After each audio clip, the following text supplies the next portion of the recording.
Informasi lain, pemirsa, Wakil Presiden Gibran Rakabuming Raka resmi menerima gelar kehormatan adat Kaicil Kastela dari Kesultanan Ternate.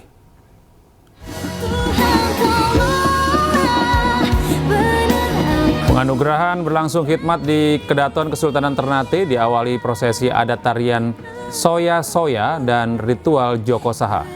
Gelar Kaicil Kastela disematkan langsung oleh Sultan Hidayat, melambangkan penghormatan tertinggi bagi sosok yang dianggap membawa kemajuan dan keberkahan bagi masyarakat. Upacara adat ditutup dengan doa bersama dan ucapan selamat dari para bobato serta tamu undangan.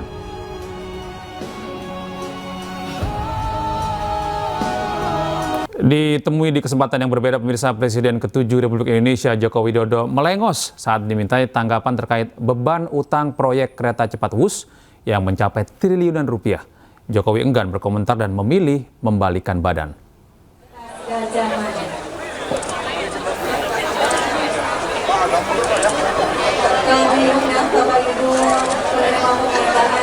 Hari ini saat menghadiri Disnatalis Fakultas Kehutanan UGM Yogyakarta, Presiden ke-7 Republik Indonesia Jokowi ditanya terkait kereta cepat Wus.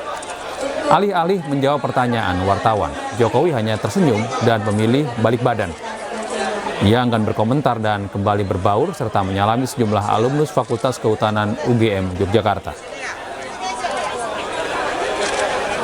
Bus yang sekarang tidak APBN gimana Pak? Tanggapannya bus yang sekarang tidak pakai APBN gimana Pak? Bus Pak, kereta cepat Pak, gimana Pak tanggapannya Pak? Sekarang kan udah nggak pakai APBN Pak, harapan untuk Fakultas Kehutanan Pak?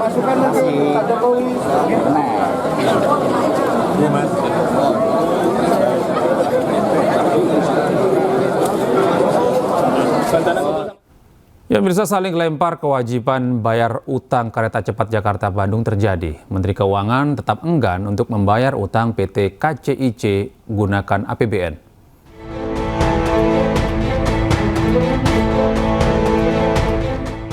Pasca beroperasi, proyek kereta cepat Jakarta-Bandung menyisakan utang dengan nilai fantastis mencapai 116 triliun rupiah. Utang ratusan triliun itu tak hanya menjadi beban bagi konsorsium BUMN yang terlibat, namun juga membuat pemerintah pusing tujuh keliling. Menteri Keuangan Purbaya Yudisadewa enggan membayar utang proyek kereta cepat menggunakan uang APBN. Menteri Koboi ini dengan tegas menilai kewajiban bayar utang harus diselesaikan oleh BPI dan Antara.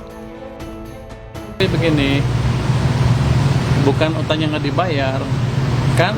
Pemerintah apa, kalau dulu kan semuanya pemerintah yang tadinya begitu kan, tapi ketika sudah dipisahkan dan seluruh dividen masuk ke Danantara, Danantara cukup mampu untuk membayar itu. Jadi bukan nggak dibayar utangnya, dibayar tapi Danantara bukan APBN. Sikap Menteri Keuangan membuat Danantara mau tak mau harus membayar utang PT KCIC. Tak hanya utang, pemerintah dan otoritas terkait juga harus mengusut dugaan markup pada proyek ini yang membuat beban utang membengkak dan merugikan negara. Dari Jakarta, Tim Liputan iNews melaporkan. Ketua Dewan Ekonomi Nasional Luhut Panjaitan menyebut akan ada keputusan Presiden soal pembayaran utang kereta cepat Jakarta-Bandung. Kepres tersebut akan terbit dalam waktu dekat.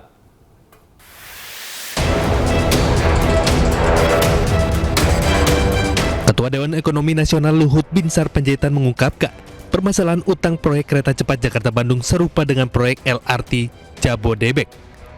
Luhut telah mengusulkan skema pembayaran utang kereta cepat Jakarta-Bandung kepada CEO Danantara Rosan Ruslani.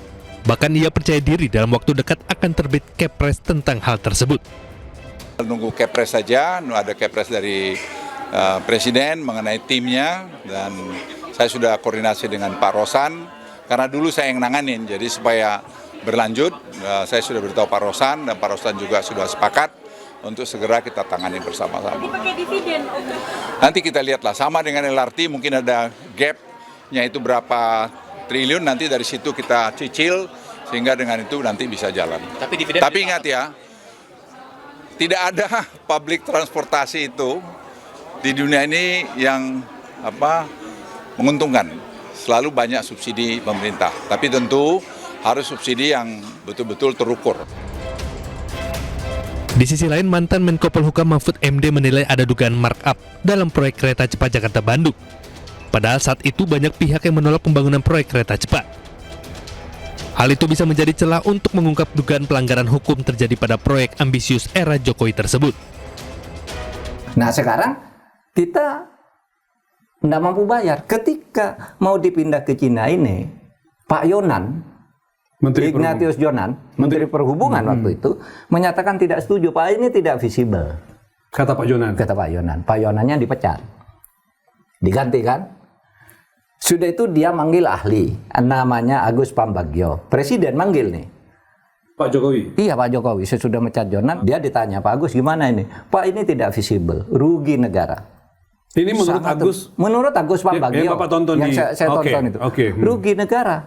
Ini atas ide siapa? Kata Agus. Kok bisa dari Jepang pindah ke situ dan biayanya besar? Atas ide saya, kata Jokowi. Kata Presiden, atas ide saya sendiri, gitu. PT KCIC Kereta Cepat Jakarta Bandung menyisakan utang dengan jumlah fantastis. Jumlah hutang yang ditinggalkan bernilai fantastis yaitu 116 triliun rupiah. Dari Jakarta, Tim Liputan iNews melaporkan.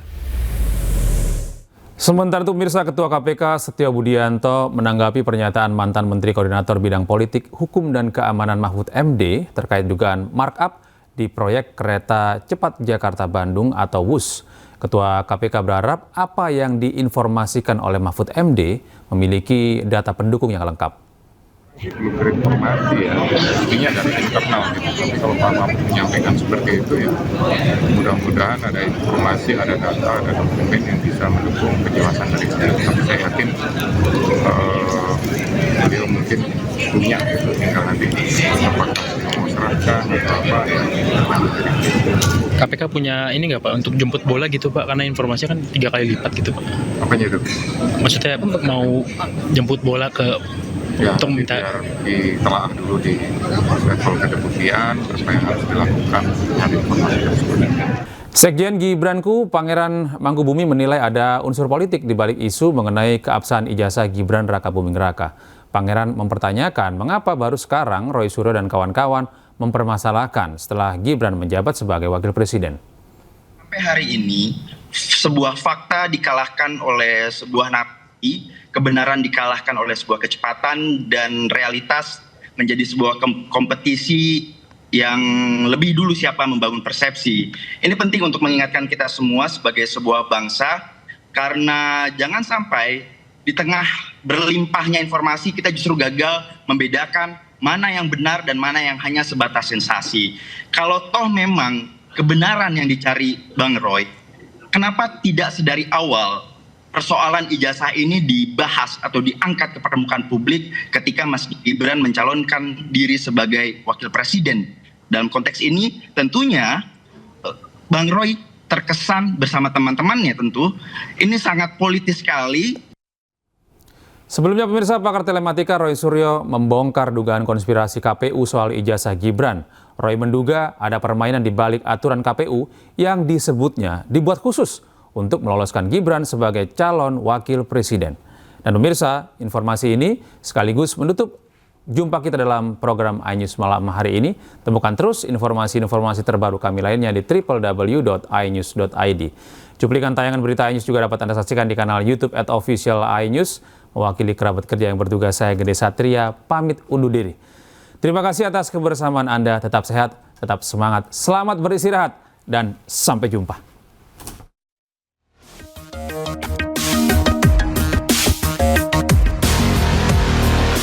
Polemik soal keabsahan ijazah SMA Wakil Presiden Gibran Raka Buming Raka terus bergulir. Pakar telematika Roy Suryo mendatangi Kementerian Pendidikan Dasar dan Menengah bersama sejumlah aktivis mencari kejelasan soal dokumen pendidikan Gibran. Roy menduga ada permainan di balik aturan Komisi Pemilihan Umum yang disebutnya dibuat khusus untuk meloloskan Gibran sebagai calon wakil presiden. Dasar dari dugaan konspirasi tersebut terdapat pada Peraturan KPU Nomor 19 Tahun 2023 tentang pencalonan presiden dan wakil presiden, khususnya di Pasal 18 Ayat 3. Ia menilai pasal tersebut menjadi celah yang diduga sengaja disisipkan agar Gibran tetap bisa maju meski tidak memiliki ijazah SMA atau sederajat. Menurut Roy, aturan tersebut menjadi bukti kuat adanya dugaan pemufakatan jahat antara KPU dan pihak tertentu untuk menutupi kekurangan administrasi pendidikan Gibran. Itu berarti apa? Berarti dia harus dicabut suratnya berarti dia harus tidak memenuhi syarat. Dengan demikian dia kehilangan syarat untuk bisa memposisi posisi yang sekarang. Dan tidak boleh ada keputusan KPU yang sangat berpihak, yaitu keputusan nomor 19 tahun 2023 di pasal 18 di ayat 3 yang mengatakan pasal yang tidak perlu mendapatkan SMA dikecualikan untuk calon presiden atau wakil presiden yang tidak memiliki ijazah SMA. Ini apa-apaan ini?